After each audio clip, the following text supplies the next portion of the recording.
வணக்கம். ஃபயர்லைன் தமிழ் செய்திகளுக்காக நான் வினோத். தற்போது முதன்மை செய்திகளை பார்க்கலாம். திருச்சி கிழக்கு தொகுதி மக்களை சந்தித்து நன்றி தெரிவிப்பதற்காக முதலமைச்சர் விஜய் இன்று அங்கு செல்கிறார். சென்னையில் இருந்து தனி விமானத்தில் திருச்சி செல்லும் விஜய் அங்கிருந்து நன்றி தெரிவிக்கும் நிகழ்வு நடைபெற இருக்கும் புனித ஜோசப் கல்லூரி மைதானத்துக்கு காரில் பயணம் செய்கிறார். அங்கு தொண்டர்கள் மற்றும் பொதுமக்கள் அமர 10,000 இருக்கைகள் போடப்பட்டுள்ளன. முதலமைச்சரின் வருகையை ஒட்டி திருச்சியில் பலத்த பாதுகாப்பு ஏற்பாடுகள் செய்யப்பட்டுள்ளன. முன்னதாக திருச்சி கிழக்கு தொகுதியில் விஜய் 91,381 வாக்குகள் பெற்று 24,416 வாக்குகள் வித்தியாசத்தில் வெற்றி பெற்றார். இந்த தொகுதியில் விஜயை எதிர்த்து திமுக சார்பில் போட்டியிட்ட இனிகோ இறுதியராஜ் 63,965 வாக்குகள் பெற்றார். அதிமுக சார்பில் போட்டியிட்ட ராஜசேகரன் 19,715 வாக்குகள் மட்டுமே பெற்றார். அண்மையில் அதிமுக எம்எல்ஏக்கள் 4 பேர் தங்கள் பதவியை ராஜினாமா செய்துவிட்டு தாவேகாவில் இணைந்தனர்.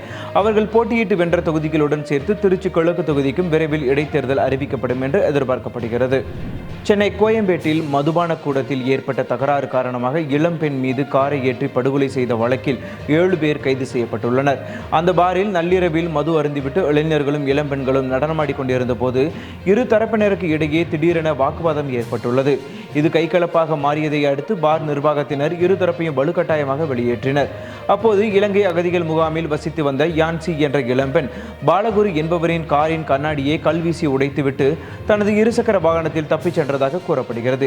இதனால் ஆத்திரமடைந்த பாலகுரு மற்றும் அவரது நண்பர்கள் அடங்கிய 6 பேர் கொண்ட கும்பல் தங்களது காரில் யான்சியை அதிவேகமாக பின்தொடர்ந்து துரத்தி அவர் சென்ற இருசக்கர வாகனத்தின் மீது பலமாக மோதினர். இதில் தூக்கி வீசப்பட்ட யான்சி சம்பவ இடத்திலேயே பரிதாபமாக உயிரிழந்தார். மேலும் அவருடன் இருசக்கர வாகனத்தில் பயணித்த 17 வயது சிறுமி படுகாயங்களுடன் மருத்துவமனையில் அனுமதிக்கப்பட்டுள்ளார். திருவள்ளுவரை காவியில் இருந்து வெள்ளை உடைக்கு மாற்றியது திமுக தான் என்று தேசிய பாஜக மகளிரணி தலைவர் வானதி சீனிவாசன் விமர்சித்துள்ளார். சென்னையில் ஆளுநர் மாளிகையில் நடைபெற்ற திருவள்ளுவர் திருநாள் விழாவில் காவி உடையுடன் இருந்த திருவள்ளுவர் படத்திற்கு ஆளுநர் அர்லேகர் மலர் தூவி மரியாதை செலுத்தினார். இதற்கு திமுக இளைஞரணி செயலாளர் உதயநிதி ஸ்டாலின், மதிமுக பொதுச் செயலாளர் வைகோ உள்ளிட்ட பல தலைவர்கள் கண்டனம் தெரிவித்துள்ளனர். திருவள்ளுவருக்கு காவி உடை அணிவிப்பது அவருடைய தத்துவத்திற்கு எதிரானது என்று மாநில அமைச்சர் அருண்ராஜும் விமர்சித்துள்ளார். இதற்கு பதிலடி கொடுக்கும் வகையில் வானதி சீனிவாசன் தனது எக்ஸ் தள பக்கத்தில் ஒரு பதிவை இட்டுள்ளார். அதில் திமுக, மதிமுக போன்ற கட்சிகளுக்கு காவி நிறமும் ஆகாது, இந்து மத சின்னங்களும் ஆகாது. அவர்களின் இந்து மத வெறுப்பு அனைவரும் அறிந்ததுதான். ஆனால் தமிழ்நாட்டில் மாற்றத்தை ஏற்படுத்துவோம் என்று கூறி ஆட்சிக்கு வந்துள்ள தாவேக திமுக ஆட்சியை அப்படியே நகலெடுத்து வருகின்றனர் என்ற சந்தேகம் எழுகிறது என்று குறிப்பிட்டுள்ளார். மேலும் சட்டம் ஒழுங்கு சீரழிவு, பெண்களுக்கு எதிரான குற்றங்கள் என அனைத்தும் திமுக ஆட்சியை போலவே தாவேக ஆட்சியிலும் தொடர்வதாக வானதி சீனிவாசன் சாடியுள்ளார். அமைச்சர் பதவிக்கு அனைவரும் ஓடிக்கொண்டிருக்கின்றனர். தான் ஒரு வார்த்தை கூறியிருந்தால் முதலமைச்சர் விஜயை வீடு தேடி வந்து தனக்கு துணை முதலமைச்சர் பதவி வழங்கியிருப்பார் என்று தேமுதிக பொதுச் செயலாளர் பிரேமலதா விஜயகாந்த் தெரிவித்துள்ளார். சென்னையில் நேற்று நடைபெற்ற தேமுதிக மாவட்ட செயலாளர்கள் கூட்டத்தில் பேசிய பிரேமலதா, கூட்டணி தர்மத்தை மதித்து தான் அவ்வாறு செய்யவில்லை என்று குறிப்பிட்டார்.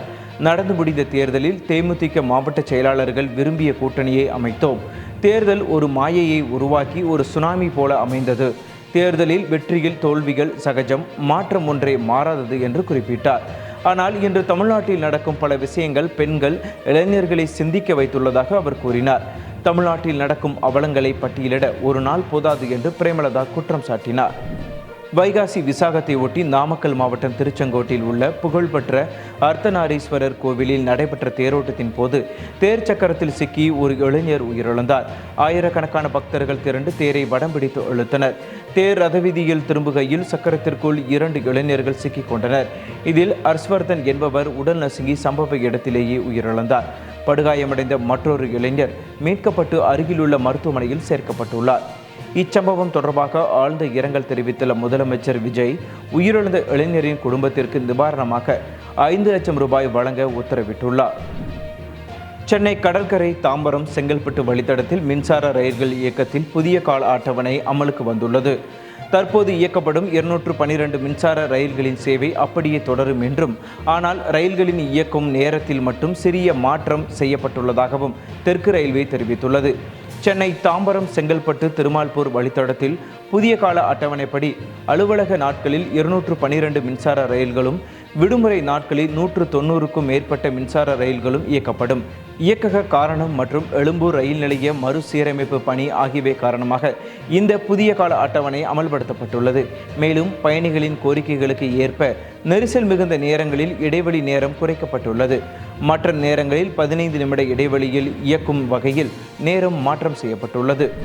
மேற்கு வங்க மாநிலம் சோனார்பூர் பகுதியில் தேர்தலுக்கு பிந்தைய வன்முறையால் பாதிக்கப்பட்டவர்களின் குடும்பத்தினரை சந்திக்க சென்ற திரிணாமுல் காங்கிரஸ் பொதுச் செயலாளரும் மம்தா பானர்ஜியின் மருமகனுமான அபிஷேக் பானர்ஜி மீது தாக்குதல் நடத்தப்பட்டது. பெண்கள் பெருமளவில் திரண்டு வந்து கற்கள், காலணிகள் மற்றும் முட்டைகளை வீசி அபிஷேக்கை தாக்கினார்கள்.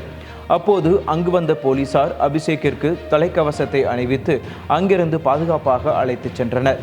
இதனிடையே ஹூக்ளி பகுதியில் கைது செய்யப்பட்ட திரிணாமுல் காங்கிரஸ் தொண்டர்களை விடுவிக்க கோரி காவல் நிலையத்தில் மனு அளிக்க சென்ற அக்கட்சி எம்பி கல்யாண் பானர்ஜி மீது பாஜகவினர் தாக்குதல் நடத்தினர். இதில் காயமடைந்த கல்யாண் சரிந்து விழுந்தார். ஈரான் நாட்டுடன் மேற்கொள்ள உத்தேசிக்கப்பட்டுள்ள அமைதி ஒப்பந்தத்தில் கடுமையான நிபந்தனைகளை விதிக்க அமெரிக்க அதிபர் டொனால்ட் ட்ரம்ப் விரும்புவதாக தகவல் வெளியாகியுள்ளது. அதன்படி ஹார்முஸ் நீரிணை மற்றும் அணு ஆயுத பொருட்களுக்கு கடுமையை வலியுறுத்த ட்ரம்ப் திட்டமிட்டுள்ளதாக தெரிகிறது. வெள்ளை மாளிகையின் அவசரகால ஆலோசனை கூட்ட அறையில் அதிபர் ட்ரம்ப் தனது தேசிய பாதுகாப்பு ஆலோசனை குழுவுடன் சுமார் 2 மணி நேரம் தீவிர ஆலோசனை நடத்தினார். இந்த சந்திப்பில் அமெரிக்க தூதர்கள் மற்றும் ஈரான் தரப்பினரால் தயாரிக்கப்பட்ட ஆரம்பகட்ட ஒப்பந்த வரைவை ட்ரம்ப் நிராகரித்துள்ளார். ஒப்பந்தத்தின் விதிகளை மேலும் வலுப்படுத்த வேண்டும் என்று ட்ரம்ப் உத்தரவிட்டதை தொடர்ந்து புதிய மாற்றங்களுடன் கூடிய வரைவு திட்டம் மீண்டும் ஈரானுக்கு அனுப்பப்பட்டுள்ளதாக தகவல்கள் தெரிவிக்கின்றன.